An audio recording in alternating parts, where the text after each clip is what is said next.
दिए गए संकेत के अनुसार हनुमान जी अशोक वाटिका की चार दीवारी के पास जा पहुँचे।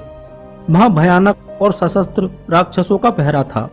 उनसे बचने के लिए हनुमान जी ने एक बहुत छोटे से बानर का रूप धारण कर लिया और अशोक वाटिका के अंदर एक पेड़ पर चढ़ गए।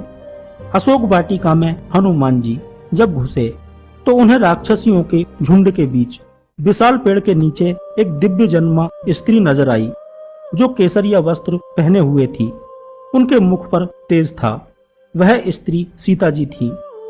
हनुमान जी ने जब अशोक के वृक्ष के नीचे सीता जी को देखा तो खुशी के आंसू आ गए। वाल्मीकि रामायण के अनुसार पहली बार हनुमान जी ने जिस पेड़ के नीचे सीता जी को देखा था वो सिंसुपा का पेड़ था। कुछ लोग सिंसुपा को शीशम का पेड़ बताते हैं। नंबर 6, द्रोणागिरी पर्वत। उत्तराखंड के चमोली जिले में जोशीमठ से करीब 50 किलोमीटर की दूरी पर एक गांव स्थित है जिसका नाम द्रोणागिरी गांव है। इसी गांव के पास द्रोणागिरी पर्वत स्थित है। इस पर्वत का इतिहास भी रामायण काल से जुड़ा हुआ है।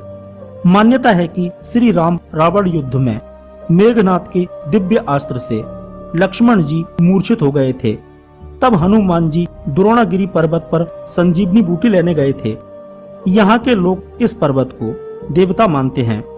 हनुमान जी इस पर्वत का एक हिस्सा ले गए थे, इसलिए यहाँ पर गांव के लोग हनुमान जी की पूजा भी नहीं करते हैं। हनुमान जी संजीवनी बूटी को पहचान नहीं पा रहे थे। तब उन्होंने द्रोणागिरी पर्वत का एक हिस्सा उखाड़ लिया था और इस हिस्से को लंका ले गए थे। यह पर्वत बद्रीनाथ धाम से करीब 45 किलोमीटर दूर स्थित है। आज भी द्रोणागिरी पर्वत का ऊपरी हिस्सा कटा हुआ सा लगता है। इस हिस्से को हम आसानी से देख सकते हैं। द्रोणागिरी पर्वत की ऊंचाई 7066 मीटर है। यहाँ शीतकाल में भारी बर्फबारी होती है। इस वजह से गांव के लोग यहाँ से दूसरी जगह रहने के लिए चले जाते हैं। गर्मी के समय जब यहाँ का मौसम रहने योग्य होता है तो गांव के लोग वापस यहाँ रहने के लिए आ जाते हैं।